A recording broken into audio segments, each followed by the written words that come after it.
Well, it's Tuesday night. We're here. I'm here. My name, of course, is Seth Bidoff. This is United Front.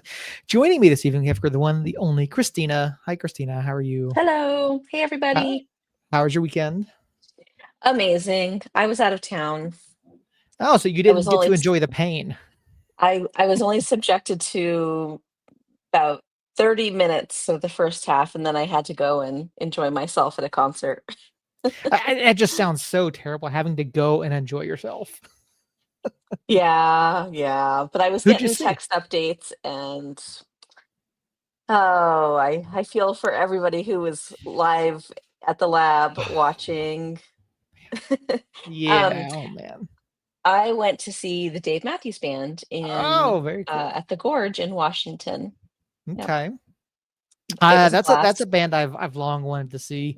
I know Dave Matthews Band gets a lot of crap from a bunch of people, but I enjoy them. I've enjoyed them for a number of years, so I would love to see that show. Smashing Pumpkins was here what last year? I think so, yeah. And wasn't Goo Goo Dolls just here like I think so. Yeah, this past weekend or something? something like that. Yeah, I it's know been. Offspring was. I wanted to see Offspring. That's Oh, like a blast from the past. that would have been really good. I was, it's been a very odd year so far with the radio station because typically we get a whole bunch of tickets through Ticketmaster, and because we're partnered with them, and we do ticket giveaways all summer long, and we haven't had anything this summer. I'm supposed to be getting some tickets for something coming up in a couple of weeks. What Joe emailed me, Tom Kiefer from Cinderella Mm. and the LA Guns are coming to Revel here Oh, in about 3 weeks. it seems like Revel gets kind of random but fun bands or artists to play there. I haven't been Yeah, yet, but I've seen things pop up after the fact and been like, "Oh shoot, that would have been really fun." yeah. I haven't been there for a concert. I've been there for like a youth football meeting and some other stuff, but uh, yeah, yeah. I mean, Albuquerque get some decent acts from time to time. So, all right. So we got some folks over the chat already. Jane, Justin, Josh, already over there. We're trying to avoid the pain for as long as we can.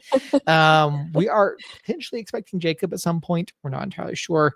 Goo Goo Dolls and Dashboard are here next week. Oh, Next week. that Okay. that would be fun. There's still time to go then. Yeah, there is. I saw when I was at Georgia Southern, I saw Sister Hazel, and Ooh, that's a good one. yeah, and I think this is back like this is 2003, like fall 2003, spring 2004, somewhere in there. My freshman year of college, Sister Hazel played a bar that was technically on campus because it was on campus property, but it was in a dry county. Whoops. Yeah. So opening band came out. They played. They weren't terrible. I enjoyed them. Sister Hazel came out. They played for 3 hours. Yeah. I think they played their entire discography in 3 hours. But definitely a fun atmosphere to be at, for them to come play such a small venue, that was a lot of fun. I just got told my fiance just says 2003. Oof, I was 13. Ooh, ouch. Yeah, it was somewhere there. And I actually had them. I have a Georgia Southern Eagles. That's our mascot, Eagles. Georgia Southern Eagles white hat. I actually had Sister Hazel sign the hat. Oh, that's fun. So I've got the band signatures on a hat back in my room. So but yeah. Oh, glad you had a good trip. I know you get to travel quite a bit and enjoy your Yeah, time away. And so did yeah. your kids go with you, or is it who? Hell no. It's so this is my second year going. They call it Labor Dave because the Mm, band plays out okay. at the Gorge 3 nights in a row. And it's in the middle of nowhere, so it's about 2 hour drive outside of Seattle. So you have to camp there. So my sister and I, it's become like a sister trip. Okay. And they don't repeat a song. Um, and they play 3 hours every night. So it's like 9 hours of that. Well, and then they have the opening acts too. So it's just a Mhm. really good time. It reminds me that I'm getting older though. The terrain is not for the weak. Yeah. But my sister and I have a lot of fun. We meet a lot of really cool people, and it's just nice to kind of get away and just be Christina and not be mom or Yeah. There you go. My Very. husband spoils me letting me go do that. That's. I was just saying, I haven't been to a concert in several years. I think last concert I went to was like Tim McGraw out at amphitheater. So I think it was the last thing I went to. It's been a while. The amphitheater is a pretty good venue. I know Chemo is pretty good. What's the other one? Sunshine Theater? Oh, that's is it still around? I don't even know I if don't Sunshine know. Theater's still around. Maybe, but well, no, I didn't. The last thing I didn't go. Last thing I went to wasn't a concert. It was the Kevin Smith one man show up at Santa Ana.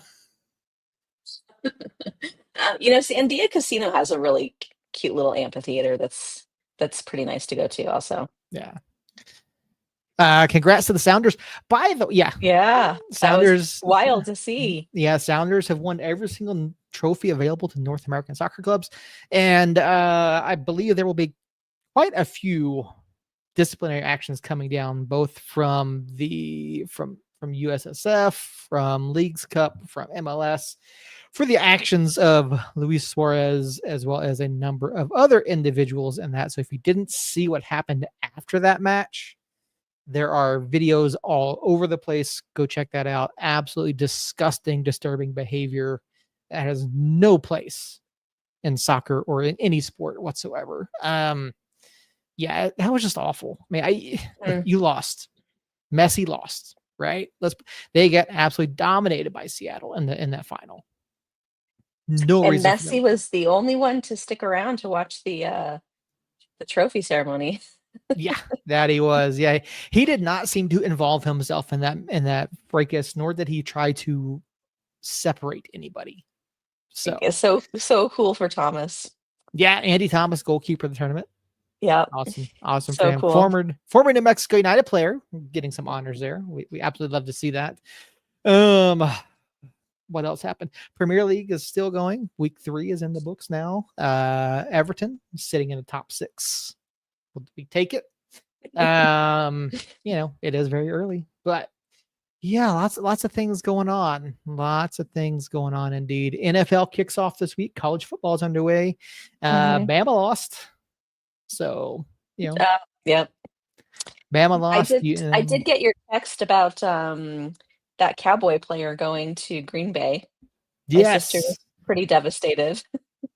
Yeah, Micah Parsons getting traded to Green Bay. I thought Harry or Jacob might chime in on that one, but they did not. Yeah, NFL kicks off this week. UNM played pretty well up in Michigan. I don't know if you saw any of that on Saturday night. UNM played well up in Michigan. Got to applaud that. Jason Eck has them going on. Just hope they play at the same level, if not better, against Idaho this weekend. So, and congratulations to Coach UNM Lobo soccer coach Heather Deich. 100th career victory, 100th and 101st career victories as they swept the Beaver State over the weekend. Well, they were on our flight when we were heading out Very cool. to Seattle. Yeah, so it was kind of like, oh, there's Coach Deck. Very cool. Very cool. Glad to see that. Yeah, they went up, they played well. They beat both Oregon and Oregon State, in case you missed that. So congratulations to the Lobo women's soccer team, as their season's they're 2-0-2 to start the season. So really awesome to see. Hopefully Coach Heather and the club do well for the rest of the season. Have we bought us enough time yet? I guess. Okay. We were trying not to, but there was a match on Saturday out at the Lab. New Mexico United hosted Sacramento Republic FC. United was hoping to try to get a bit of revenge for a 2-1 loss early in the season due to a completely ridiculous red card. And unfortunately, that did not happen. New Mexico United fell by a final score of 2-0 to Sacramento Republic at the Lab on Saturday on Indigenous Peoples Night. I got a flag. Pretty neat flag. I got one for Jacob. I only managed to get one, unfortunately. But I came home to one from my mom. She surprised me. I was pretty pumped because that's a really cool artist. I've followed him on Instagram for a while. He'll put his artwork around town and hide it. So it's kind of like a fun little hide and seek. So I've coveted his art for a while. Very cool. Very cool. So let's go ahead and do this and we'll share that. Man. So, I mean, I was hopeful for this one. I thought maybe, Sacramento, I thought Sacramento's beatable, right? They've had a few down matches here recently. They haven't necessarily looked great. We looked good against Lou City. And you think that maybe there's a positive building experience from that. And for the first 45 minutes or so, we looked like we were doing okay. We were playing well defensively. We were keeping Sacramento's chances at bay. Chris Shakes was playing well, which not surprising. Shakes had done pretty well. You come into this match, you see the team sheet, and I want to ask you first about this. Talon Maples and Kalen Wright, and both healthy. Talon Maples back from suspension, both on the bench. I mean, when you saw that, what did you? Made me think, not good. This isn't good. um, it didn't make sense to me. And I felt like it was more fuel to the fire, with people questioning coach's relationship with the players. But why? Yeah, I don't know why it's doing that now all of a sudden. Thanks, USL Championship. Telling me to cool down, simmer down there and drink cold coffee. Yeah, we don't want to do that. We don't show that. We'll get in trouble. Yeah, so we had heard that there were some issues, and I had alluded to this over in the Discord a couple of weeks ago, that we'd heard there might have been some issues between Sanchez and a player. Now, we had heard a name. I didn't put anything out there.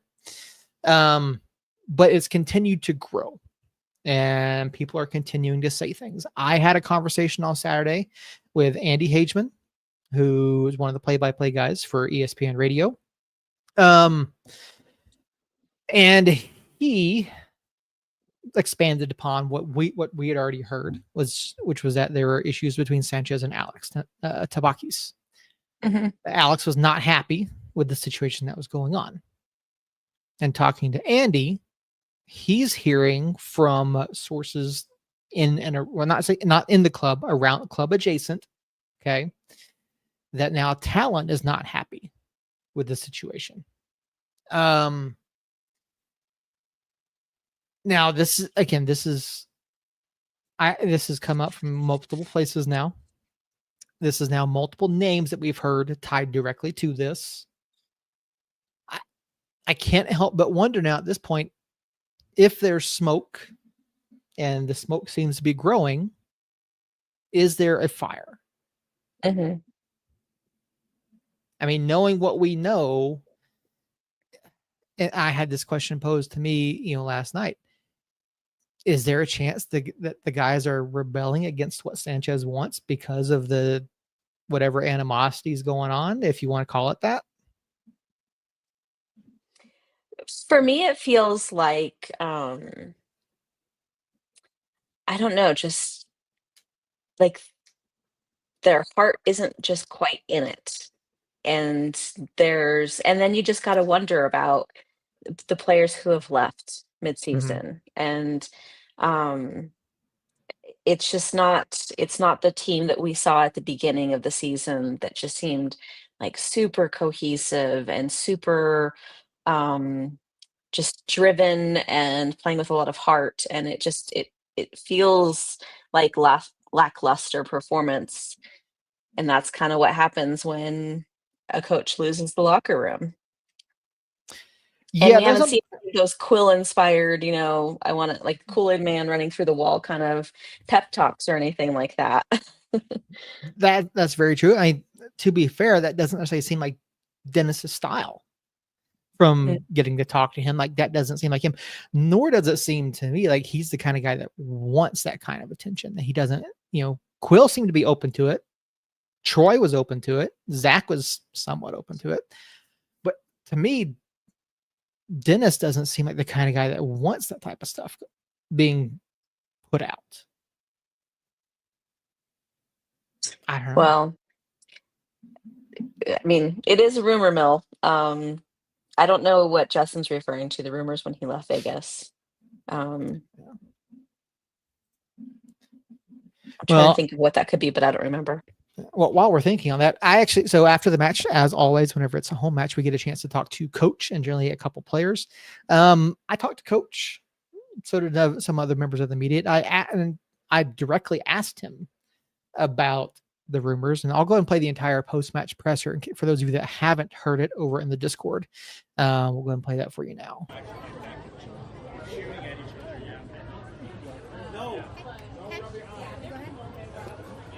Coach, initial reactions to the loss tonight? Disappointed. Look, I will never, as head coach of Mexico United, take playing here for granted. For me, we have a higher purpose in terms of our connection to the community, playing for our supporters. We feel them every time, and to think about like that's the energy that we're bringing at home is not good enough.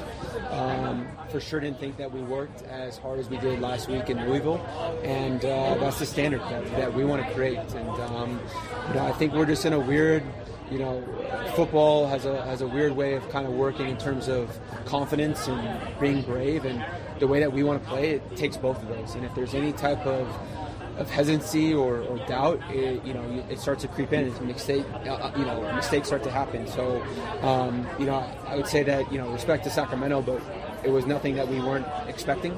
I thought that we kind of weathered the first half, but the reality is, we need to be much better than that, especially at home in the first half. We need to be more aggressive at the right moments. We need to have more quality on the ball. And then, look, goals change games. I thought that we came out for the first, whatever it was, before they scored the first goal, with a little bit more urgency. And then I'll have to watch it back, but I think we just got to make better decisions in the final third. We have to be better in our active defending. And then, look, goals change games, but I expect more. I'm disappointed. I always will look at myself first, but we all need to do better. Coach, last time we talked to you, you were still saying that you guys were trying to find the better 11. I mean, did you think that tonight what you fielded was an 11 that could give you a chance to win, or are you still kind of? Yeah, I thought there was a level of momentum that we built from last week, and look, we brought in new players. There's internal competition. We wanted that, and so for me, it was really an opportunity for those 11 to go out and show again why they are deserving to be the 11. But there are some disappointing performances tonight, so I have to go back to the table and ultimately, look, I always want to, as a coach, to ensure that the DNA of me as a person, as a coach, comes out of the team. And I come from a very blue-collar, working-class family, and we gotta work harder. We have to have more grit. We have to have more competitive spirit, more care. Again, I can live with quality on certain nights, and of course, I think we have more quality than what we showed. But to feel like we were outworked is not good enough. Talk about Kip Keller's performance tonight. I mean, obviously, we were able to really address the set pieces and the crosses coming in the box, something that we've really struggled with this year. Yeah, I think Kip's been a great addition for us. He brings a really strong competitive mindset, mentality. You saw it last week when he stepped in. I thought he had another good performance tonight. What are some positive takeaways from tonight? Not a whole lot. I mean, look, the positive for me is that we're still in full control of our destiny. And the reality is, with 10 games left, there's 30 points on the board. This is a league, a division right now. You look how tight it is. You saw it last year with Colorado. They won the last 5 games. They move into a good position in playoffs, and they win the championship. So, for me, again, we're going to have to continue to find what is our best group. We'll have to continue to think about how we can adapt, tactically. But I'm pretty firm with from a philosophical standpoint of who we are and how I want to be. But the reality is we're in control of our own destiny. The club hasn't won since June 21st against San Antonio. Obviously, a lot of missed opportunities in there. What's the state of the locker room right now? Where's the mindset at? There are some reports that some players aren't exactly happy with where things are right now. I mean, look, if they're not happy, I would say we got to look at ourselves first. There's competition. I just said to the group, nobody has a guaranteed spot. So, and I mean that from top to bottom. So the reality is, again, we're going to find 11 to whatever amount of players that are ready to stay on the ship. I think, again, the only way, I've been in worse moments as a person, as a coach, the only way you get through these things is you stay together, you remain confident, you remain true to your process. There's no, it's not rocket science in terms of what we have to do. It's literally the foundation. Outwork our opponent, be aggressive, be the protagonist, all the things that we've shown that we can do, and finding consistency with that. Coach, can you just speak to the competition between the goalkeepers? Like, is it still really heavily favored into Shakes, or is Alex showing a lot of sign of competition? I think the competition is there. As we made this decision, we communicated to both the goalkeepers that we wanted to give Shakes a run of games to really give him a true body of work. I don't think, again, it was anything that Tammy did. I think it was something more of Shakes really being deserving of the opportunity. So, look, again, everything's open right now. We'll continue to assess and make decisions that we think is best for the group. Chances in the final third have been hard to come by the past couple of weeks.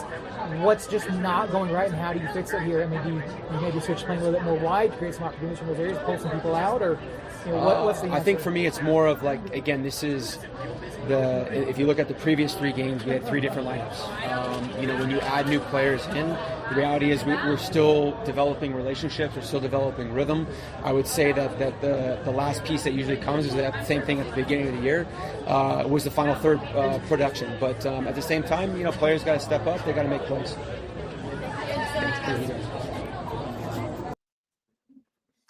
All right, so a whole lot to unpack from Coach there. From that, what stood out to you as potentially troubling, or is there something positive to take away from what he's saying? Well, first of all, I feel like you guys all asked really good questions, really pointed questions. I agree with Justin. He sounded more like a politician than a coach. And sort of like on his back heels, a little defensive. Um, it also concerns me that like there's just like the talk of like still trying to find the best 11. Like we have 10 games left. Holy hell. Mm-hmm. I mean, now is not the time to be finding the best 11. Like there should be consistency, and I understand the whole concept of having to earn your spot and earn it week in and week out, but the lack of consistency in lineup, whether it be because of players coming, players going, player injuries, or coach just trying to find the right makeup of 11, is just, I feel like, really, really hurting them. Yeah, there was at one point he made a comment at some point. Maybe it's a conversation I have with someone else. 3 different lineups in the 3 matches leading up to it. Obviously that's going to cause some issues. And again, there's so much here. There's so much to unpack from all of this. I agree. We should not be finding the best 11 here with 10 matches to play. We should have a pretty set 8 to 9, and maybe a couple guys that you're rotating in and out. But you shouldn't be finding 11. You shouldn't still be having to find your rhythm with 10 matches to play. You've played 20 league matches. You've played 4 Jägermeister matches. You played a handful of Open Cup matches. You should have pretty good rhythm and chemistry. Yeah, and a friendly and the preseason. And you should have most of that together. Now, I understand roster changes the complexion somewhat. And yes, we lost Fernando, who is a big part of that. Again, and I saw this, Fernando was not being shopped. The club did not want to sell him. I found out the number. It's a significant number. Yeah. But I was asked not to say anything. It is the club set a pretty hefty price tag on him. And the club got what they wanted for that to happen. So, but Fernando's out. But then you have McKenzie and Herbert. Tony Herbert out.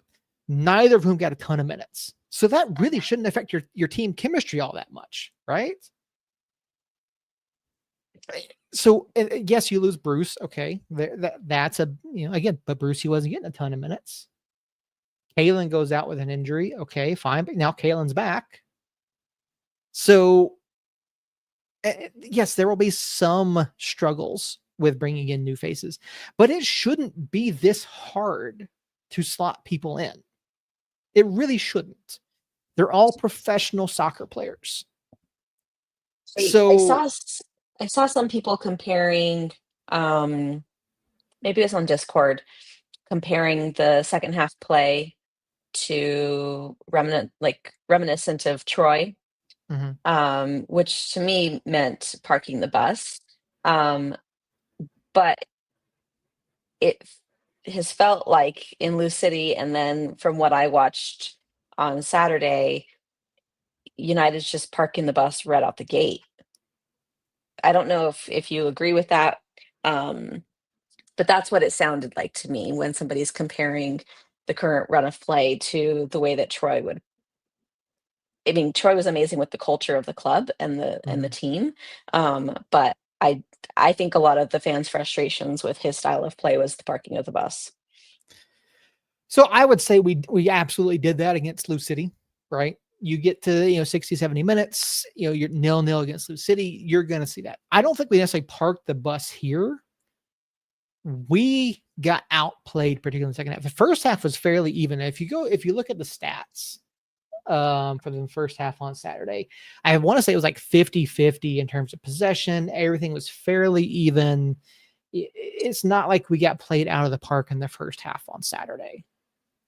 It was in the second half where you start to see mistakes, you start to see things pop up. So 52-48, we actually had the lead in possession on that one. We had one total shot, and I will also say this here: we've had one shot on target in the last two matches. One shot on target. We actually had one at one point, but they changed the stats on Saturday. There's no excuse for that. There is none. So I don't necessarily think we're parking the bus here. I think we're so disorganized, and we're missing rotations, and we're not creating opportunities. There are so many things that are wrong here. And coach talked about disappointing performances. I'll tell you, I was asked directly by someone at the club what my thoughts were on the Valentine trade. Mhm. Taking into account all three transactions there.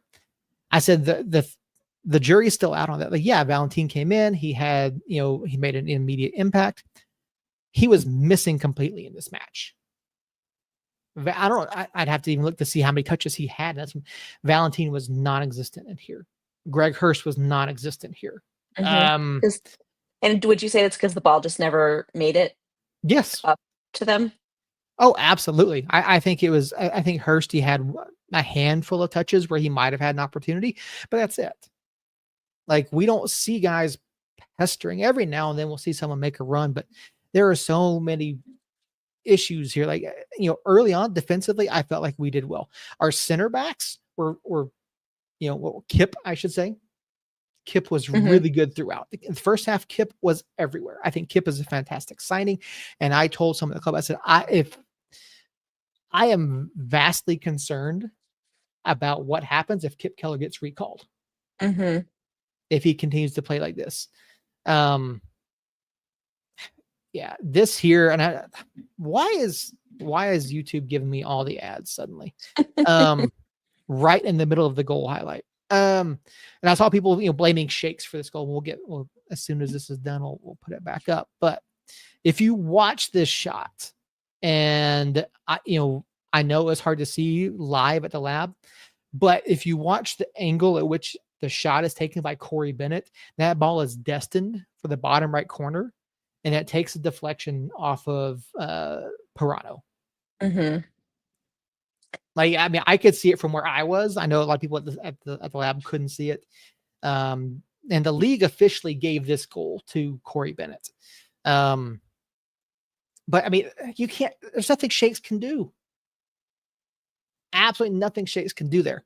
And then the second goal here, there are two players to blame for this goal right here. I'm going to put this squarely on Zico and Will. Look where Will is right now. And by the way, Will Seymour's haircut. I hope to talk to Will to find out if there was a reason for this. Like, maybe he did Locks of Love or something. I don't know. But anyway, so we're playing out of the back once again. And Josh, I'll get to that point here in just a second. You see the pass to Zico and out wide. Back to Zico, and Zico just, I don't know where Zico's playing this. And Kip closes down, but Will is nowhere near the box. Will is nowhere near here. When that ball gets played in, Will is way over here. He's watching. He's watching the play. Yep, he's back here, watching and waiting for a back pass. Basically, he's in no position to guard against the middle of the area here. Oh, Jane with the 411. Will wanted a fresh start. Want a fresh start? Okay. Yeah, it was very odd to see that, but yeah. So Kip does what he can here, and Shakes even gets a hand to this ball, but this is on Will. This is on Zico. Like Will, the rotation was poor. The pass was poor. And I feel bad because I saw there was some guy on the Reddit who claims he made an account simply because of this game, bashing Shakes for this, for his performance. That's not on Shakes. No, like this goes, Shakes is there. It goes off his arm. Like, this isn't on Shakes. It's not. Like, yes, you wish he makes a save there. And throughout the match, he made some tremendous saves. So for the person over on Reddit, if you're listening, Shakes was great in this match. Shakes was really, really good in this match. Can't fault him at all. But as far as Hurst playing deep, Josh, he's trying to get involved. Yeah. Like that's the thing. When we can't get the ball forward, those forwards have to drop back to get involved. And we saw it against Lou City, and we saw it against the week prior. Hursty is dropping all the way back into the defensive half so that he can get a pass and get involved. And Valentine's more of a offensive mid, right? Mm-hmm. So same thing for him. Like he was nowhere to be seen because the ball wasn't getting up there. So he's having to drop back too. Yeah. It all just feels very broken. No, it does. It feels very disjointed. It feels very broken. The attack is just non-existent at this point. And I still agree with what John Morrissey said in his tweet after the Fernando announcement. We have this distinct inability to create in the final third. Mm-hmm. And you heard me directly ask Coach, what are you going to do to try to correct this, to try to fix this, to create more opportunities? Because here, Sacks up 2-0. They have everybody behind the ball. They're not necessarily in a low block. They're more of a mid to low block. But this is where we struggle. We cannot break people down. We cannot do anything. And I saw people complain about this too. Like, Shakes is fine. I'm not worried about Shakes here. Like I'm just not. But yeah, I mean, look where Hursty is, and look where everybody else is, because Hurst is having to drop that deep, and that's on a set piece. That's on a set piece. Like, that's the closest we come all night. That was somehow that wasn't. I see that, and I'm like, I want them to be more selfish and take the shot, not like try to just shoot the ball. Yeah. Yeah, and the referee was really awful in this match. There were some really poor performances by guys. I mean, and Dennis mentioned it, some disappointing performances. Who do you think he was talking about here? For me, I look at Will. Will did not have a great night. I don't think Zico had a necessarily great night. Valentine was just non-existent, but I don't blame Valentine for that. So I blame Sanchez and poor player management. I mean, to not have Kalen or Maples on the pitch, I don't know. I just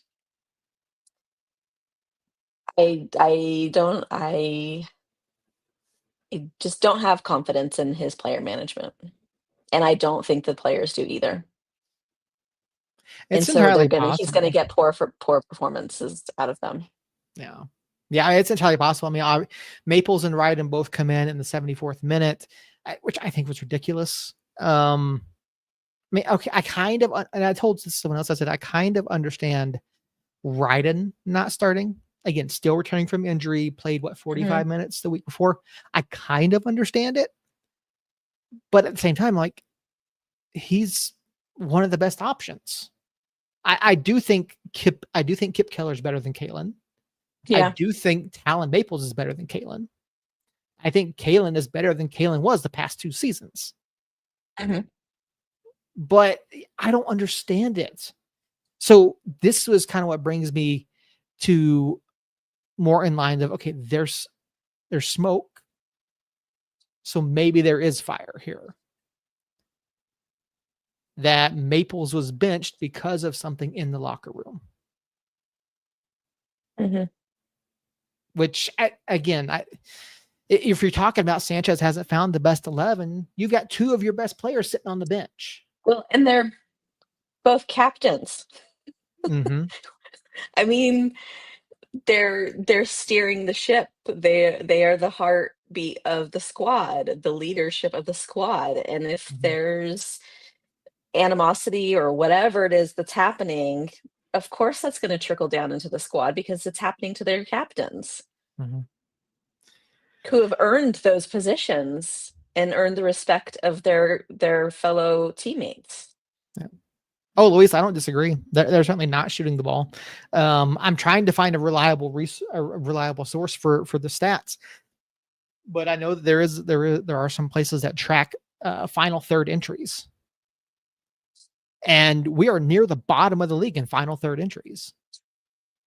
So, yeah, I want to say there's a Blue Sky account that has it. I'll see if I can't find it, but yeah, it's because like I said, I was asked about the whole Val trade. I said it just the timing was really, really bad. We Mhm. know that Kalen's out and we Mhm. trade Tony. I Mhm. thought McKenzie deserved more minutes. Mhm. Was he lighting things up? No.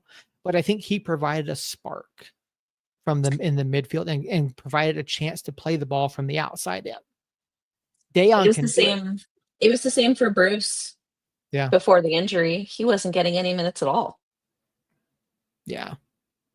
Yeah. So I just if Sanchez is benching Maples for disagreements, I'm out. He can go. I've already been unsure about his Tony and Alex decisions, and Alex and Tony decisions. Now Maples, no way.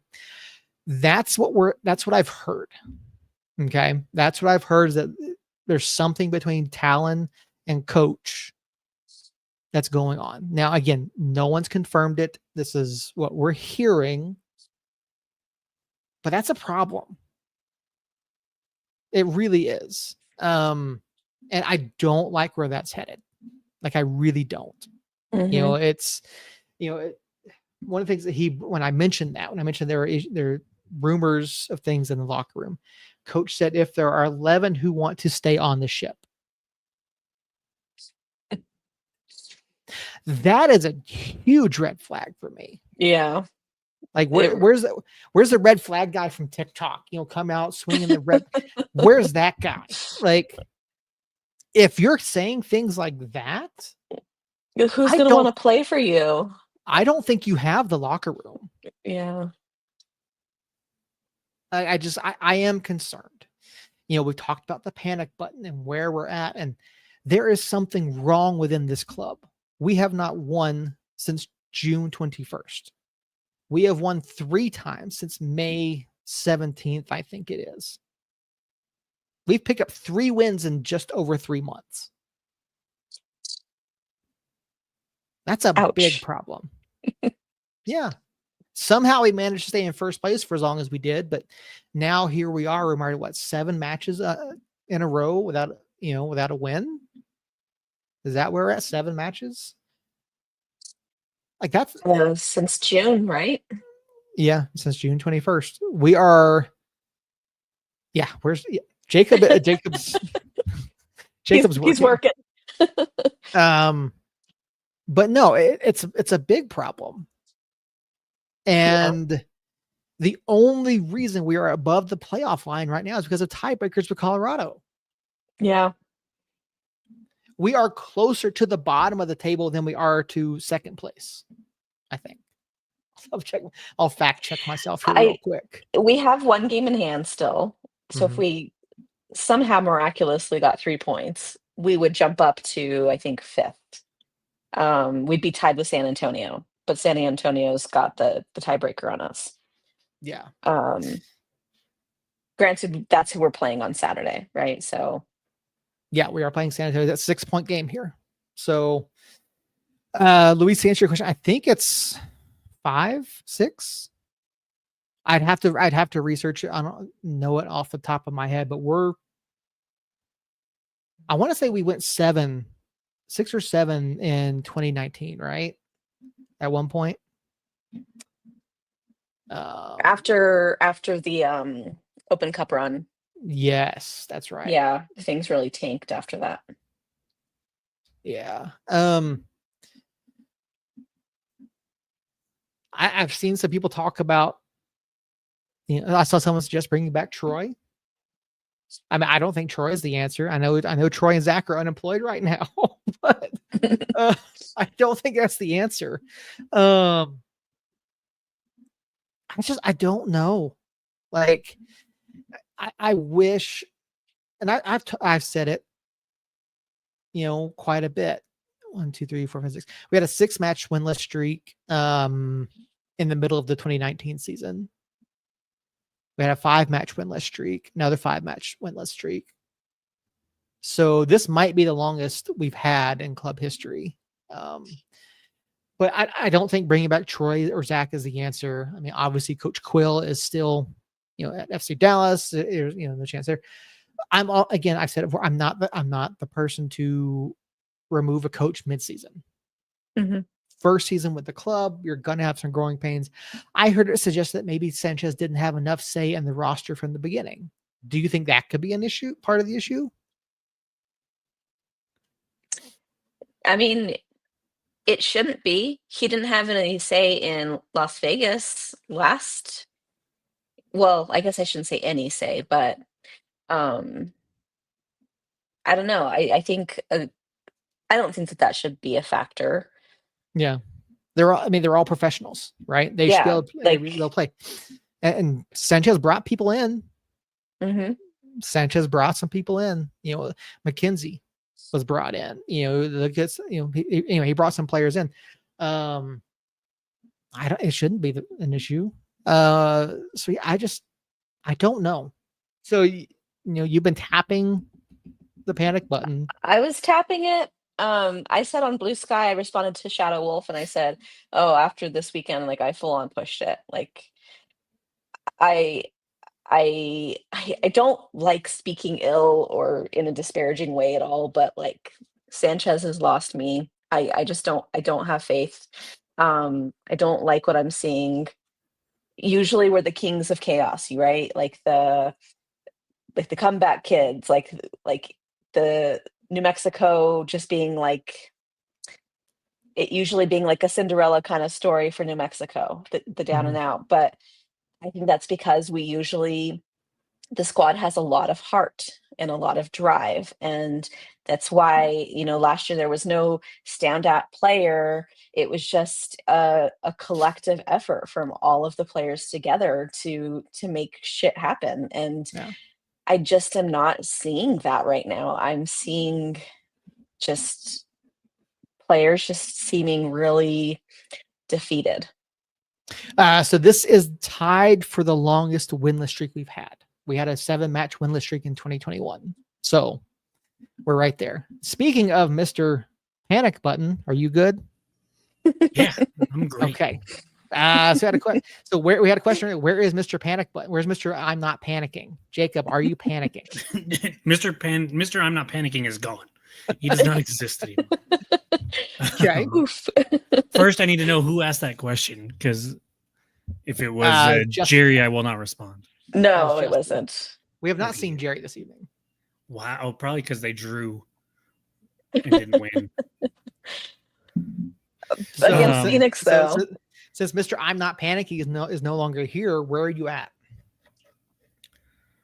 I don't know, man. Josh, I'm sorry. Okay, it was a long weekend. And actually, did I leave you on red? I must have.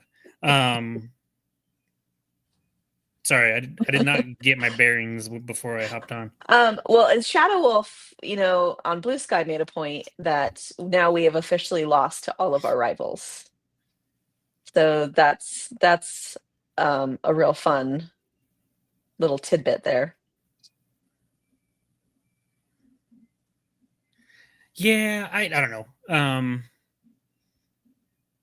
I was admittedly overly confident going into the Sacramento match after the Lou City draw. In hindsight, probably shouldn't have been, but I don't know. I get frustrated because remember we had the same situation with Zach, and he left and things got better. But that's not what I'm talking about. I'm talking about the quote loss of the locker room and stuff like that. Part of me feels for the players if they're not in a situation that they want to be in, but part of me is also like, and this isn't just because they play a game for money, but in any job that you're in, I do not like the quiet quitting as was deemed like during COVID. And I see some of that going on, and yes, I can draw some of that ire out to Sanchez, but at the same time, like, you're getting paid to play a game. This is your job. You should still be doing your job as best you can. And I don't know if that's what's happening with everybody. People are still giving their all, don't get me wrong. But there's just sometimes when I'm like, what are you doing? Like, I don't understand. And so, like, with the panic scale, I'm at probably like an 8. I'm not Sack Sanchez, and honestly, I don't prescribe to the fire a coach before he's finished a whole year, especially in a case where he came in relatively late after the roster was largely put together, and we're kind of tweaking things on the fly for stuff right now. I know that you can look at Quill when he came in halfway through the season with a roster that wasn't his, and we only added a couple little pieces on the fringes, and he was able to get that team to the playoffs. I understand that. I know that. I think that's what we just saw with these slew of moves the last 2 weeks. And I'm not thinking with 10 games left that we should fire Sanchez unless we have like a legit replacement for him right away. And I don't think that's where the club's going, but I don't know. In the grand scheme of things, it's a bummer. It's a giant bummer how things are going right now. But I'm not ready to pinpoint it on Sanchez or this player or that player. I think largely when you look back at the string of results that we've had, several of them, I can almost kind of just pinpoint, like the Zelalem game that we lost almost exclusively because he had a bad game, the Jabang game when he was at center back. And there's some arguments to be made of, well, why did Sanchez have him at center back? Why did Sanchez have Zelalem in there in the first place? And there's some merit to those arguments, but in the grand scheme of things, I'm not necessarily angry. It's my my favorite saying as a dad. I'm not mad. I'm just disappointed. It's just a crappy situation that I don't think firing Sanchez right now is the right answer, but I don't know if it's the wrong answer either, if that makes sense. I don't know if y'all can see that, but yeah, United had XG of 0.11 on Saturday. 0.11. Awful. Absolutely awful. Yeah, it's just it wasn't good. Jacob, did you ever listen to the audio I sent? Oh yeah. Okay. I did. All right. So what are your takeaways from what Coach said on Saturday? In a lot of ways it was good to hear what he was saying. In certain situations, I'm going to have a hard time remembering exact quotes from it, but he towed the line between taking responsibility and also like putting responsibility on the players, which to me is where we're at. Like, the blame could be 50-50, it could be 60-40, it could be 70-30, it could be 90-10. I don't know. But at the end of the day, like I was saying to start, you're getting paid to play a game that not very many people have that opportunity. And I'm not sure how many other teams are going to look at this and be like, well, he's playing like crap, but he's in a bad situation and blah, blah, blah, blah, blah. And I'm like, I don't know. To me, if you're in a bad situation or you don't get along or whatever, you need to suck it up and try to finish the year strong. Not just for your sake, for future contracts and stuff like that, but you still go and play in front of 10,000 people when you play at home, and there's a lot of home games left.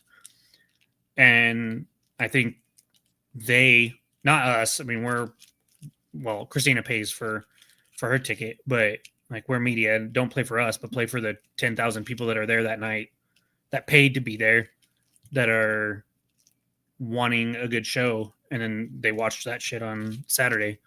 And so I don't know. It was just it's just shitty all around. Yep, that it was. Some discussion over in the chat about supporters groups. Apparently there were some issues with the supporter section on Saturday. Apparently one of the capos was not happy that there was a different chant going on than what they wanted. Apparently there were some other issues as well. A staff member for United was getting into it with the referee. Staff member this time, a staff member, yes, was getting into it with the referee. Nothing happened. But to be fair, the referee was shit. Yes, the referee was shit. And the USL Pro assigner that was in the box was not happy with that refereeing performance on Saturday. So I mentioned it. There was a USL Pro individual in the press box. He was up there for probably the first 25 minutes and was not happy with what he was seeing. And he proceeded to head down pitch side in the middle of the first half and spent the entire halftime giving feedback to the referees. So yeah, he wasn't happy with it, which is telling.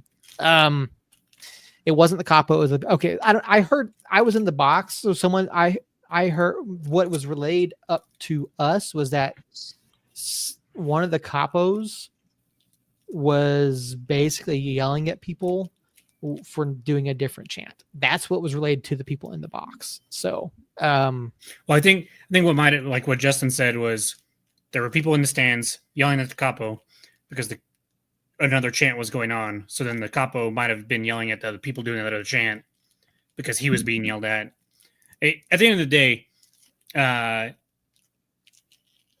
supporter section needs to step it up, as Justin, I'm sure, will relay. And there's a lot of people that I love at the Curse, but the Curse made their own bed, and they're struggling for it right now. I don't think their numbers are nearly as good as they used to be. And for those of you listening that are part of the Curse, if I'm dead wrong, please tell me. But it definitely seems that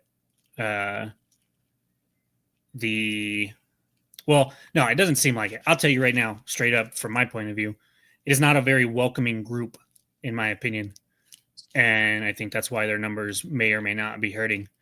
And when that happens, but you have a supporter section that holds, I don't know, what do those two sections hold? Probably 200 people? I don't know. We could probably look at a Ticketmaster map or something, but yeah. For we don't need to know the exact number. It's probably roughly 200 people. And only 60, 70, way more. Okay, well, probably 30% of those people are actually part of the Curse. Maybe more, but I'm kind of not sure. You're gonna have issues. You just are.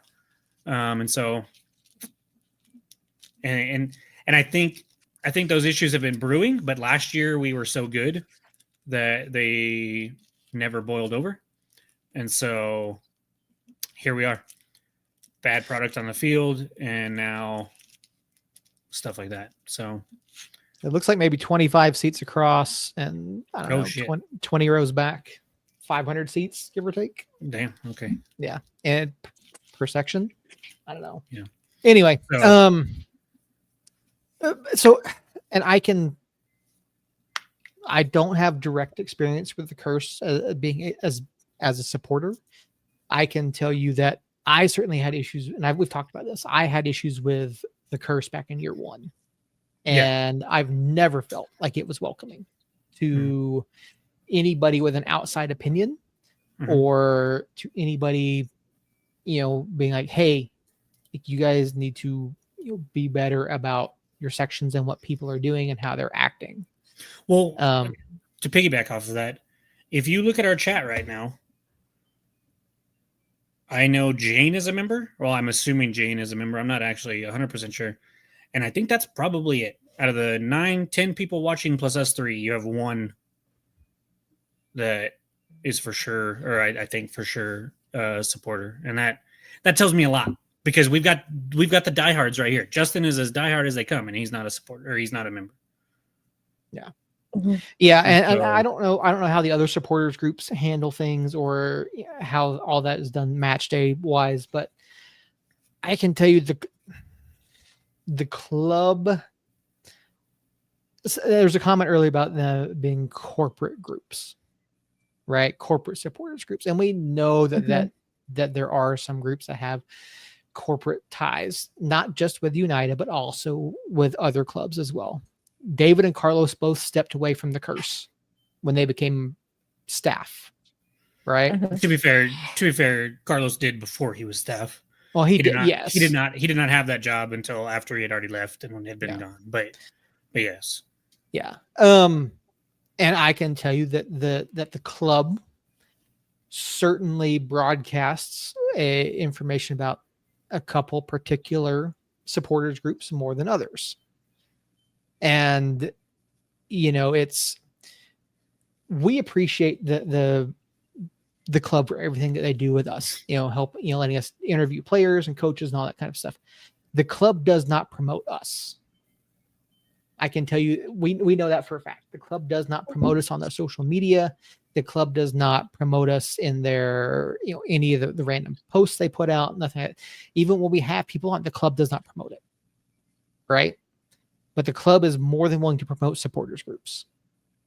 So I would be willing to bet that if the leaders of these supporters groups went to the club and said, "Hey, something is not right here. We have a problem with this."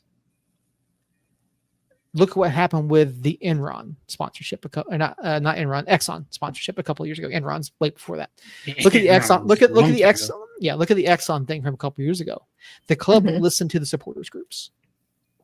So if there's a strong enough feeling among the supporters groups now that something needs to change within the club, maybe the leaders of these supporters groups, maybe the presidents of these supporters groups need to sit down and be like, "Ron, we want to have a sit down with you about the state of the club." I don't know. That's just my opinion. But again, that's on these supporters groups to step up and say, "Hey, something needs to change. We're not happy with the status quo." See, I disagree with that's nobody's happy. Nobody at the club is happy with how it's going right now. I agree with you if it's like the Exxon or something like that. But as far as the performance on the pitch, no. Trust me, everybody knows that the performance on the pitch has sucked, including Peter and Ron and Itamar and Sanchez and Clint and everybody else at the club. We all know that. They're not throw Cole out there. Say Cole was the president of the supporter group and everybody in the supporter group backed Cole on the Sanchez out thing. If they were to go to the club and say, "Get rid of Sanchez," and the club did that, I would not do this podcast anymore. That is incredibly dumb, in my opinion. If they did it because they thought it was the right move, okay. But if it ever came out that they did it because of that, that would be insane, in my opinion. And so you're getting to shark infested waters if you do that, in my opinion.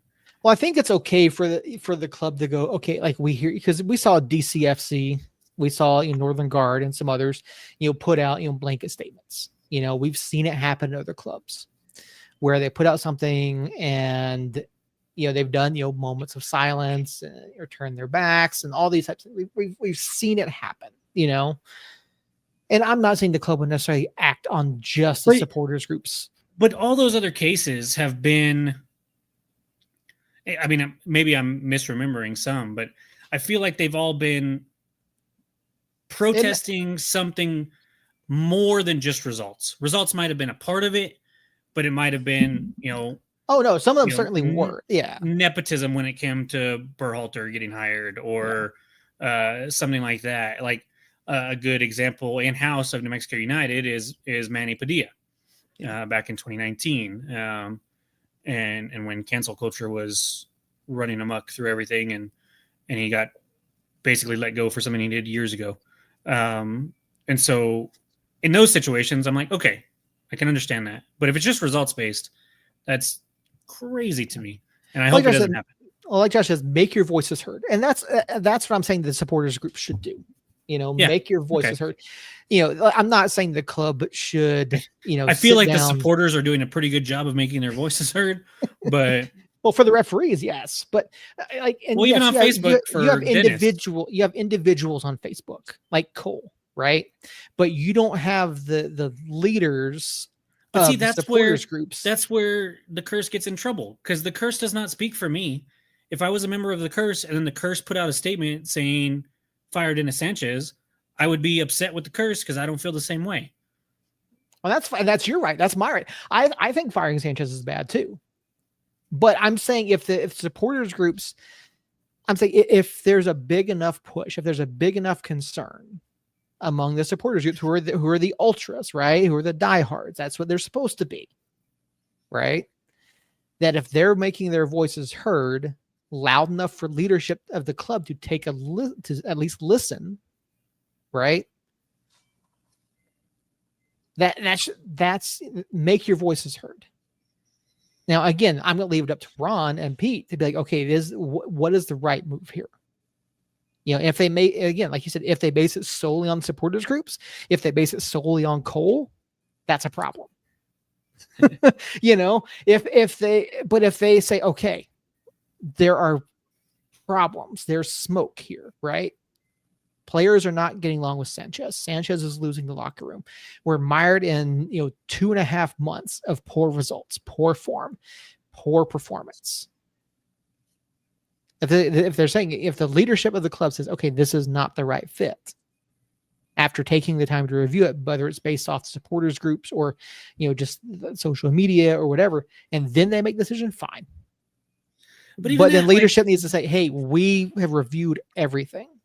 Like, we've looked at the results, we looked at what's going on, we've taken players' voices into consideration, we've taken, we've heard the supporters groups, speak out against it.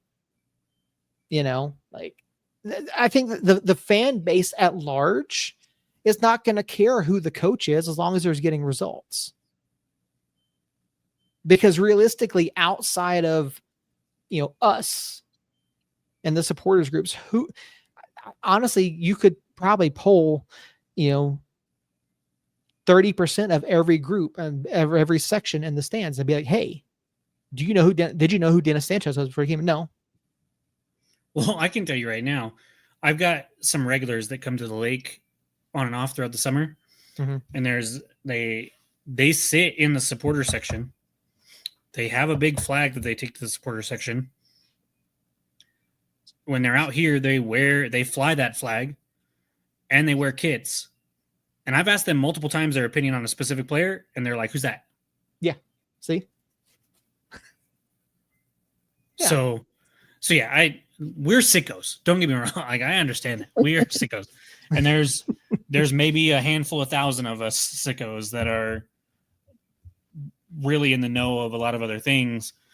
But to me, even the the coaches losing the locker room stuff and stuff like that, I'm like, yes, that's what it seems like. That's kind of what we're hearing. But at the end of the day, any of us three know that for a fact? No, because we're not there. Nope.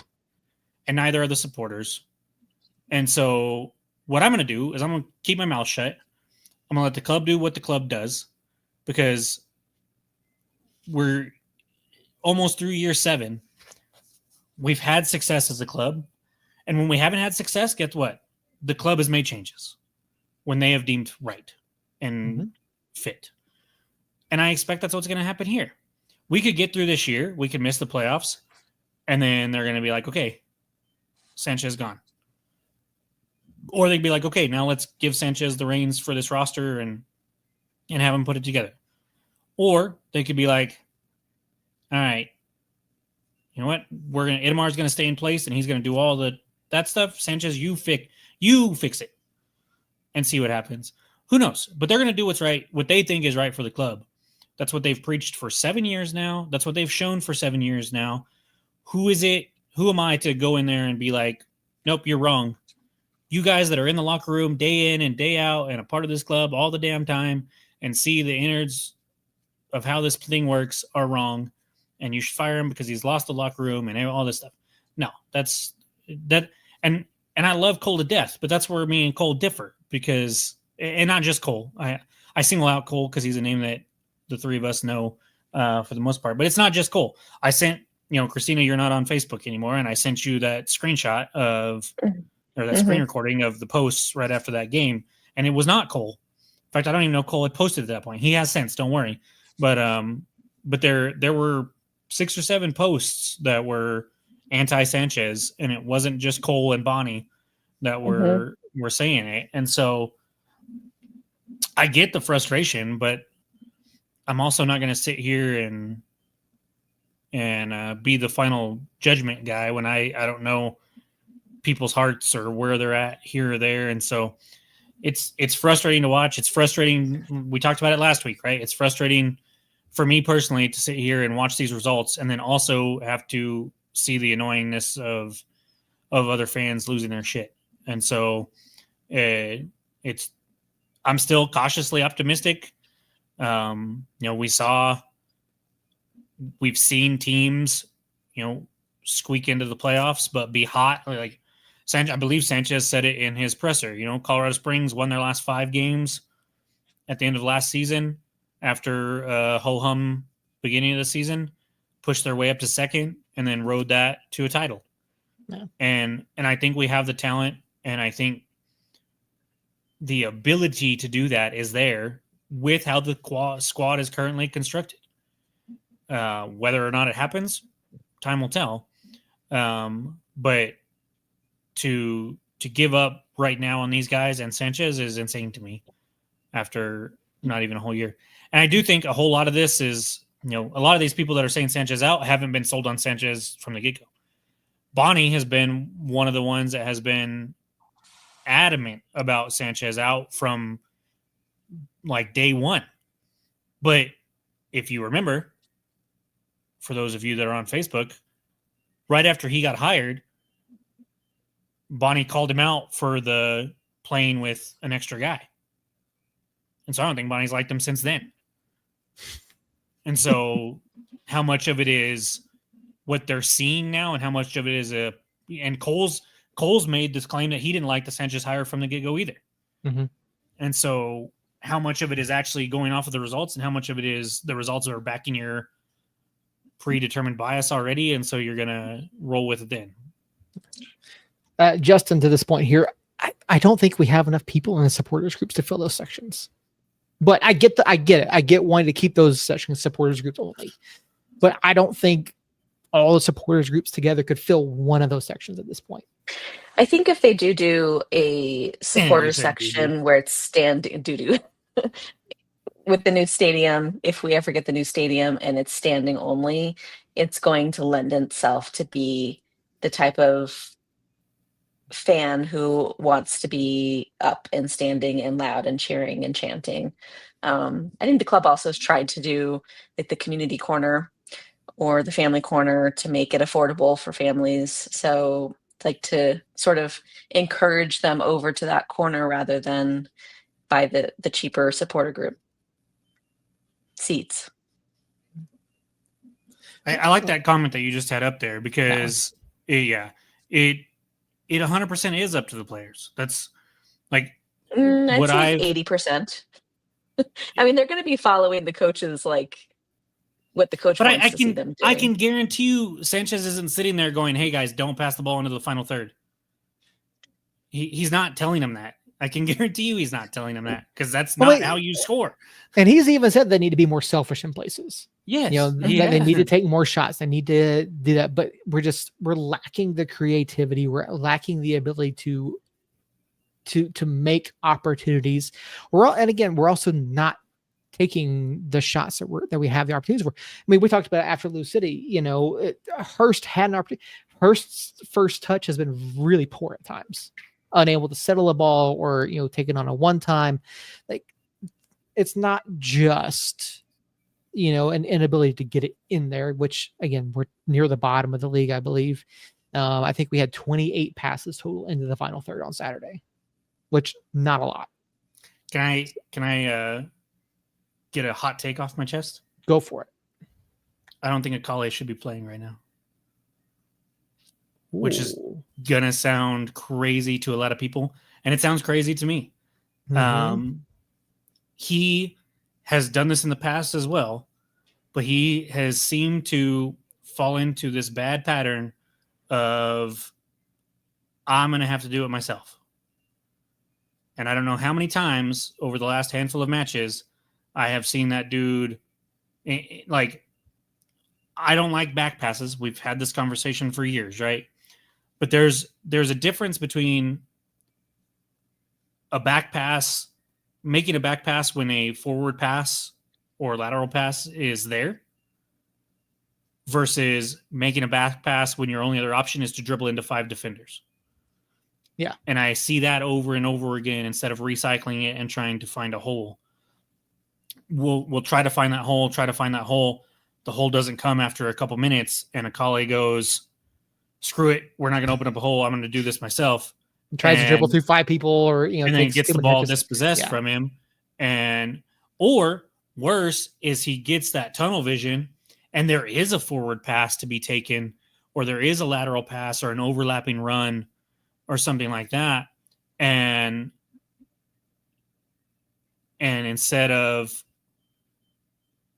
making that pass that would be beneficial, he's got tunnel vision of nothing's open, I'm going to do it myself, and then actually turns the ball over instead. And so, and Akale knows that. Like, I've overheard things, and he's aware. He is absolutely aware that there are times where he's taking too many touches, and he's aware of it. And so, like, I know that he actively tries, but again, it's one of those things where, again, we've been struggling so much. I think he's trying to do too much, and he's trying to take it all on himself. And Akale's such a nice dude. He's extremely talented. He has the ability to do things, but like, there's times when he has the ball at his feet and he makes a man miss, and I'm just like, holy crap, that was awesome. Yeah. But you got to get him in those, like, 1-on-1, even 1-on-2 positions, and I'll take that. I'll take him trying to dribble through 2 players, but not 3, 4, or 5. Yeah. And so, since the offense has just been so stagnant lately, and he has been the one constant, why not try something else there? I mean, I don't want to, especially with Fernando gone. Like, that was our depth on those wing positions isn't what it used to be. But we have Harris back. Noel can play on the left.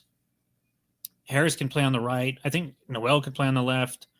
Vargas. I don't know where Vargas was Saturday. I don't know. Did you hear anything there? No. Nope, just not in the 18. So maybe he's another one. And honestly, if I'm Vargas, he's the one player that if I'm Vargas, I'm like, okay, you can have beef with Sanchez right now because you were playing outrageously well. Yeah. And then Noel came in, and I've seen Vargas once or twice, and that doesn't make sense to me. But and because what I want to also make clear is my decision to keep Sanchez throughout the rest of this year and into next year even isn't because I think Sanchez is doing a perfect job and players are screwing up. There are definitely things that I think Sanchez is doing that don't make sense to me. But he's still green with us. He's 21 matches in, 21 matches in with the Open Cup, and then 3 more, so 24 matches in. Like that's it. That's not a lot in the grand scheme of things. And so I don't know. Patience, and then also you can question him, you can call him out for this and that, but don't say fire him, in my opinion, right now. And so I don't know. It's a weird situation. It's a situation that I don't like. I will say, as much as I hate to give El Paso credit, they were in a much, much worse spot last year, even after making the coaching change. But then they had an whole offseason to get it together, and they're looking a hell of a lot better this year. And so, but yeah, I think Akale is somebody that I would like to see maybe rotated out this coming match, just to see what happens. And he's a player that you can bring on late, and with his energy and pace, he could wreak havoc on some tired legs. Yeah, he certainly could. And speaking of that, we've got San Antonio coming up this Saturday. Saturday night. That's a 6:30 p.m. Mountain start. And I just found out today that ESPN Radio is carrying the match. I was originally told, good. I was originally told that we were not going to carry it due to a lack of manpower. So I don't know what happened, but apparently we have the manpower, so we're going to be covering that. San Antonio also winless in their last 5. You talk about bringing Akale on late. Is this something that can really help United against San Antonio on the road on Saturday? What are the chances that United picks up a win on the road? Now, I wish Harry was here. Harry's not here again, but I think it's going to be a pretty darn good toss-up. I mean, they obviously have home field advantage, and they beat us, right? Yeah, so they already have beat us once. I don't know. I think it may end up being one of those situations where a draw feels like a win for us again. A draw on the road. I will still never predict the loss. Sorry, I just want to correct myself real quick. We beat them here at home 4-2. We beat them on penalties in Jägermeister. Those penalties. Okay. Yeah, that was the penalties that they looked terrible. Oh, that was like random. Yeah. The theory was that they weren't showing their cards because they didn't want to for some reason. I don't know. I think with the run of form that we're in, obviously it's hard to look at it and confidently say we're going to win like I did last week. And I'm not going to confidently say we will win. I will say that San Antonio is also, they're not in as bad of a stretch as we are, but they haven't really looked great lately either. And I think if you ask Harry's the honest type of fan that'd be like, no, I think you guys have a chance. Or it's going to be a 0-0 draw like Lou City. But I don't know. It's a winnable game despite the run of form that we're in. Sounds about right. I mean, yeah, it's, San Antonio, obviously they're 1, 2, 3, 4, 5 winless in 7 going back to the Jägermeister Cup loss to us. They've got losses to Sacramento and Lexington and Hartford all in the middle there, with draws also against Monterey, Detroit, and Las Vegas. So yeah, I mean, I wouldn't disagree with that. I think it's certainly winnable on the road. It'd be nice to win that season series for us. And kind of bringing in Andy's question here, have y'all been underwhelmed by Noel? I thought he was going to take control of the offense like Keller has done for the defense. I mean, I don't think Noel is necessarily meant to take control of the offense, and he was certainly good in the first few weeks that he was here, but he was non-existent on Saturday. Christina, on against San Antonio, is Noel the type of player that can be a difference maker? I think that, well, like I said earlier, he struck me as more of an offensive midfielder, and our offense just is like non-existent right now. You can see him trying like hell, but you can also see some frustration out of him. Like, come on, guys, like hustle, run to the ball. Um, and I find myself wondering if he is thinking, "What the hell am I doing here? Like, why did I do this?"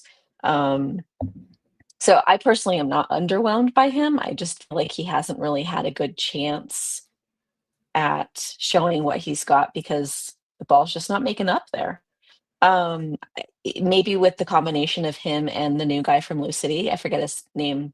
Mar, Carlos Car- what's the last name? Mogel. Miguel. I haven't heard it pronounced anywhere. So Maybe between the two of them, getting some good defensive midfield with an offensive midfield, and maybe in the to transition the ball to the attacking third. Maybe he'll get to show us a little bit more of what he's got. it's entirely possible. Yeah, I don't disagree with Justin. Noel came in hot, but since the first 2 games, the product has gone down. But how much of that really is on him? I mean, Jacob Noel's he's trusted by Sanchez. He's played with him at several different places. Sanchez seems to trust Noel. I mean, we've talked about the pivot points in this midfield. What do they need to do to turn and get the ball forward? Is it just a lack of mobility? Are we inviting too much defensive pressure on us? It's a lack of movement. Like there's just we get into that shape with the 2 center backs right around midfield, and then the 2 wing backs kind of pushed up, and then everybody just stands there. There's no dynamic runs. There's no dribbling at defenders unless you're a collie and you're dribbling into 5 defenders. And I think there's got to be more movement off the ball. I've seen like glimpses of it, right? There's been a handful of quick runs with some balls tried to be pinged in, but those balls haven't had the accuracy that they need. Or they the goal, that second goal we gave up against Sacramento, I think Harris had a really good idea there. We were playing it short, kind of tick-a-taka back and forth, and then Harris peeled off to go make a longer run, and Zico, instead of noticing that, played the short pass again and turned the ball over, which led directly to that second goal. I think that decision by Harris to try to, open up space by peeling off there was the right decision. It was just a miscommunication. And I'm not sure, like, if you look at it, Harris hasn't been playing a whole lot because of the injury. Noel's new. Jabang had been playing center back until a couple weeks ago. Like, just because there's a lot of familiar faces out there doesn't mean they have the continuity, which Sanchez talked about in his presser, was that we're going through, he didn't say growing pains, but we're going through growing pains again because we've made so many changes and we're trying new things. And I don't necessarily agree that 10 games left in the regular season is when we should be trying these things, but nothing was working before either. So it is what it is. And so I think just some better off ball movement. And then what I haven't seen a lot of that I saw early was some decisive dribble attacks. If Maples had space, if they were giving Maples space, even if he was standing at midfield with the ball, he would still dribble aggressively up 10, 20, 30 yards until he forced somebody to close in on him. And then he would make the right pass there and try to create something that way. And we're not seeing that from anybody. Obviously, Maples hasn't been in there for 3 matches, but even a guy like Jabang, who we used to see that from, especially when he was in the midfield to start the year, we're not seeing that. And so I just want to see I'm sure you guys talked about it before I came on, and we've kind of briefly touched on it since. Is they just seem complacent and just bleh, and we need something there, and to go back to Andy's question about Noel, I was very happy with how Noel looked the first three matches that he was out there. And then it has fallen off, but it just feels like I see moments where he's like, come on. And he's trying to be creative and do this or do that, but nobody else is trying to link up with him, and he gets frustrated. And so I don't know. It just, I think him and Keller, I kind of wish they were brought in at the same time. Like if Noel was just now brought in instead of brought in earlier, I think the combination of him and Keller getting here and breathing new life into the club would make a difference. And so we just need to see something like that. Maybe Carlos Miguel can do that. I don't know. But we need to see more off-ball movement or more attacks on the dribble where we're attacking into space and not trying to take on defenders one-on-one or 1-on-5.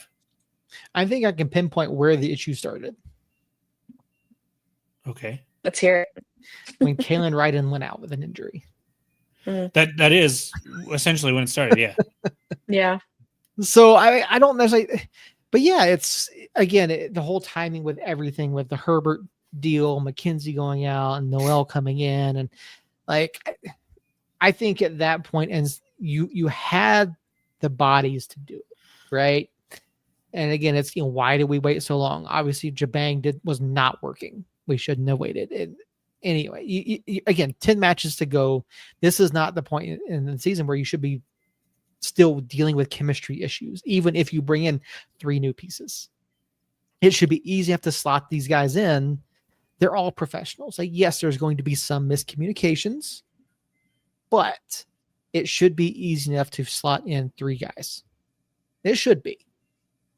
But I mean, I just don't know. I want to see better. I want to see better off the ball movement. I've talked about this for weeks and months. I've talked, guys aren't moving. Maybe we need to go more direct every now and then. I'm not saying I've completely abandoned the, play out of the back. I get it. I understand the process. I understand the tactic, but you've got to do things to force defenders out of position. You have to create space. You have to create movement. You have to create opportunities.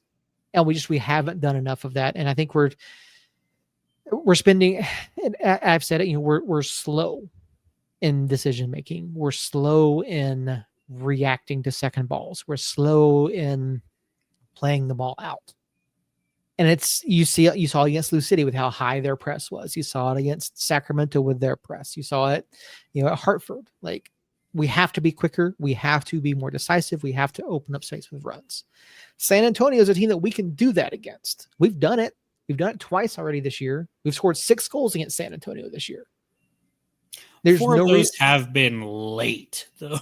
Yes, they absolutely have. And again, you got to do it sooner. But it's a winnable game. You have to create opportunities.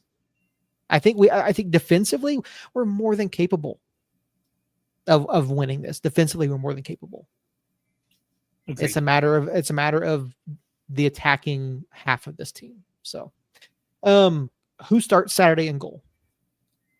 Alex or Chris? Shakes.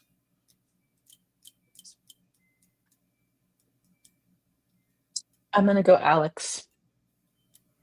Could be. It could be. Maybe he needs to shake things up again. I don't think you made that pun on purpose, but I appreciated it. Anyways, I think it's Shakes, but I wouldn't be surprised if it was Alex. Coach mentioned that in the presser as well about, he said it's an open competition, but he wanted Shakes to get a body of work. I don't know what body of work necessarily means, but if it's me saying that, I think it's at least 1 more match, if not a couple more matches. But I don't know. Let's wrap up San Antonio, and then I have a couple big picture questions for you. Sure. Let's do it. All right. Score predictions for Saturday. Go, Seth. Shakes in goal. 2-0 us. Somebody reprogrammed the robot. What the hell happened? I'm going to go Alex in goal and 0-1 San Antonio. I'll take the reverse of that. I'll take 1-0 us. I don't think it's going to be a pretty game with the way these two teams are playing. And that's either going to go one of two ways. It's going to be a not pretty game and it's going to be like 5-4, or it's going to be a not pretty game and it's going to be a 0-0, 1-0, one way or another. We need like a penalty or a free kick goal or a set piece goal of some kind to go our way to. I do still think that we're like we're one win away from turning this thing around. I just don't know when or if that win will come. But I do think if we can, the guys just don't have any confidence right now. So even if we can scratch and claw our way to 3 points in some way, shape, or form to get that confidence boosted, I think we can turn the season back around. But we'll see if that happens. I think Justin's right that both teams are fighting to start their comeback. Oh, agree. And San Antonio's at home. And yeah, I'm not confident in our ability to score. No, which is why I think set piece or penalty or something needs to happen. But I've got a question. What do you think realistically, if Sanchez stays, is the best case and worst case scenario for the year? Worst case, we continue to perform poorly and don't make the playoffs. Best case, is that like a last place in the West don't make the playoffs, or like barely miss the playoffs, or like doesn't even matter. We just don't make the playoffs. Okay. To me, that's an unsuccessful season. Best case, I don't know. At this point, I'm just hoping to make the playoffs. I'm not even thinking like, oh, we're gonna somehow turn it around and get playoff at the lab. I guess that would be best case scenario, eking in to that last spot like to have a playoff at the lab. Playoff match. What do you think, Seth? Worst case scenario, I see us finishing 10th. I mean, if he can't get some sort of fire, if he can't make any adjustments, because he and talking to him, he is dead set on what he wants to do. Yeah, the philosophies are definitely the same, or like concrete. Yeah, he does not seem to want to change what he's doing at all. So I am concerned. Like you have to be as a coach. I get it. You want to have a philosophy. You want to have a particular style, but when it's not working, you have to make adjustments somewhere. So I am concerned if he's going to be that stubborn to stick with this system. If we continue to not fix it, it's a problem. Real quick, Christina, you have the most experience with soccer, I think, out of the three of us. Mm-hmm. So, I mean, I suppose. Well, I just became a fan in 19. I think Seth's pretty much right around there as far as like really diving into it. But what I want to know is, one of the things that I would like to see more of is maybe the ability to absorb some pressure and then attack quickly. And that is definitely not the philosophy that Sanchez wants. Sanchez definitely wants control.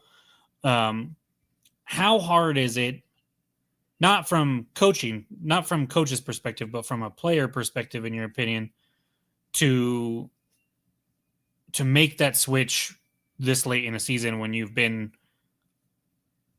trying to possess the ball all year? I think where I struggle is, in order to do that sort of a turnaround, there's got to be cohesion. Right. And that's why I keep like saying, my worry of him losing the locker room means that, like, I know they're professionals and they still got to do the job, but like, they're one of many and they have to work as a collective. And it feels so disjointed. And they're just not bought into his style of play, maybe. But if what I'm asking is, if he were to say, okay, we're going to scrap my style of play and we're going to try this other way, would that get more buy-in? And also, would the players mentally be able to flip that switch with 10 games left and execute the new philosophy better than they could execute the old philosophy, if that makes sense? I feel like he would really have to, in order to make that happen, there's just not a lot of time left. Yeah, I agree. And I think it would require the captains of the team who have been on the squad for years now to really rally the troops and lead them in how to be the kings of chaos, the heart attack kids.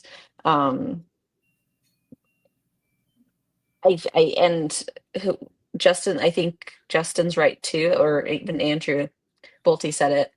I mean, the first 10 matches, they were playing wide and they were playing fast. Like, I remember being like, damn, this squad is like fast.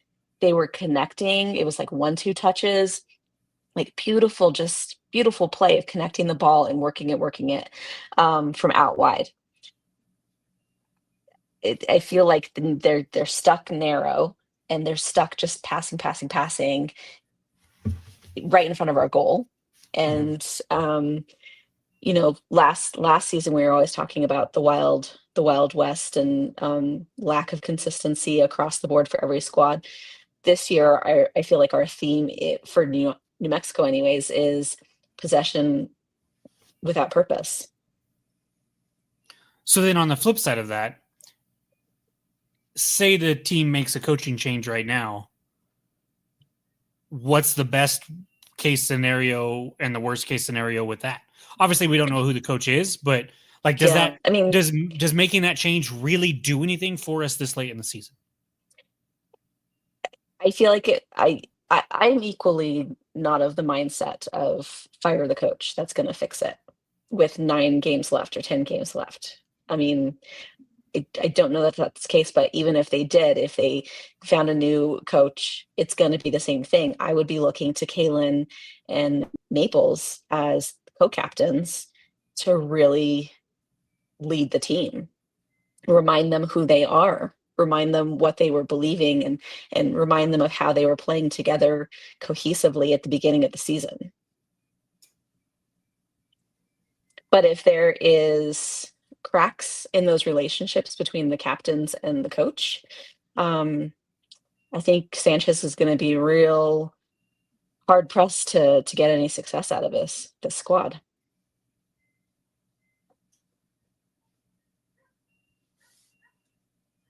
Yeah, I mean, I've said it before, I'm not a fan of firing someone in their first season. This is not the Premier League. This is not, some top tier league out in the world. I don't think firing Sanchez in year one, especially now with 10 matches, it's just not. I don't think it's on the cards. I mean, if we lose, the next 5, fine, fire him, finish out the season, whatever. I'm not a fan of it, but like if at that point, if you completely miss out, there's no chance making the playoffs. if we lose 5 of the next 10, I wouldn't be upset if they fired him. But if you were to fire him right now, bringing someone else for the rest, it's just, maybe you see a 50-50 split. Maybe you get 13 out of 30 points. I don't know, but firing him right now is not the answer. It's just not. I think the best case scenario, keep him through the end of the year, no matter what happens. Maybe you get 6 wins out of 10, 5 wins out of 10, a draw or 2, stay in the playoffs, done. And then see what happens next year. I mean, there's clearly going to be more roster turnover next year. Clearly. I like Justin's idea of Estrada moving up as interim. I mean, it's possible. I mean, I saw a comment if it came to that, but I think someone said he has his A license. Yeah, maybe. So that was a cool conversation on Facebook too. I'm not sold on that idea, honestly. I don't know. I like David, but no. To me, you don't. If they'd have done it, if they would have done it 5 matches ago, then maybe 15 matches, half the season, is enough to do something with that and really make it worth it. To me, it's not worth it to do that. And basically, if you were to fire him right now, then if you fire him or you keep him, you're probably going to lose half the locker room no matter what. Mm-hmm. Because there have been Sanchez guys brought in. And so you make the Gaines Herbert move for Valentin. And now if you get rid of him now, it's like, well, why the hell did we do that? Because Valentin was a Sanchez guy. Mm-hmm. And so I don't know. I think that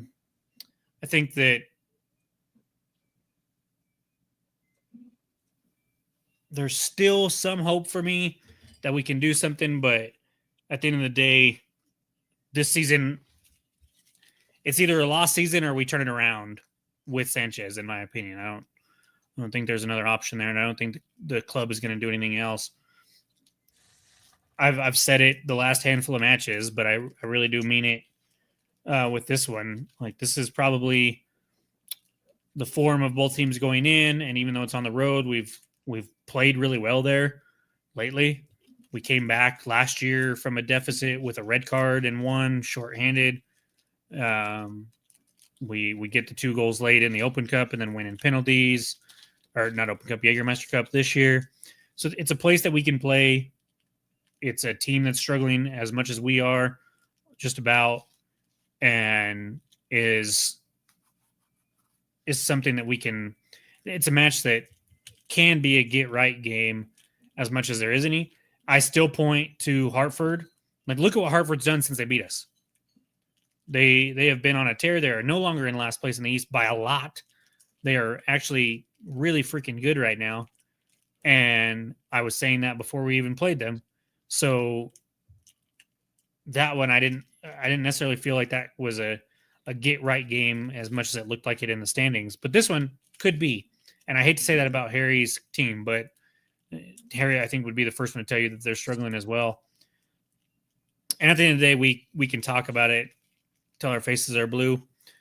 We don't have say. We don't have control of what the front office does, what the players do, what the coach does. We just have to sit and deal with it. And I hate that, but it is what it is. Yep. Yeah, maybe some of these armchair coaches should go get their coaching licenses. Maybe that would require more than typing on a keyboard. So. Yeah, it just might. Any other existential questions for us? No. All right. Well, we got our score predictions. We've gotten a lot off of our chests. We've had some hot takes. A lot of great comments over in the chat tonight. Jacob, what do you say you get us out of here? Oh, yeah, man. Hope everybody had a good Labor Day weekend and was safe. Christina, I'm assuming you talked about the trip earlier in the episode, so I'm sorry I missed that. But I can catch up with you on that later. Everybody over in the chat, I wasn't here earlier, so I'm just going to mention the ones that have that commented that I saw. So Chris Walker, Justin, Josh, Andy, Andrew, Mama Christina, Jane.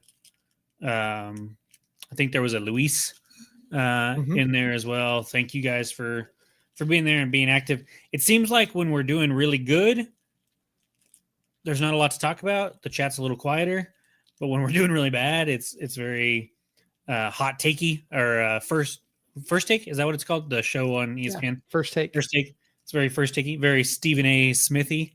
And so, yeah. So I'm happy that we have the chat popping. I'm sad that it's taking the situation that we're in for it to get that popping. But thank you guys nonetheless, because it's fun to have you guys over there. Christina and Seth, of course, thank you guys for all that you did, all you did today, especially with me having to be late. So we'll be back next Tuesday, same time, same places. If you're listening to this later, God bless you, because I don't know if I would listen to 147 minutes after that performance against Sacramento, but if you are, thank you, and be sure to rate and review and leave a comment or something there to let us know that you are still listening to it, because that's impressive in my opinion. But no, thank you guys. We'll be back next week, same time, same place. Hopefully, talking about a turnaround game or at least an ugly win. I'll take 3 points anyway. We can get them right now, just to stop the bleeding. So, thank you guys. Still love you guys. Still can't wait to be back next week. And until then, man, somos unidos, and we'll talk to you later.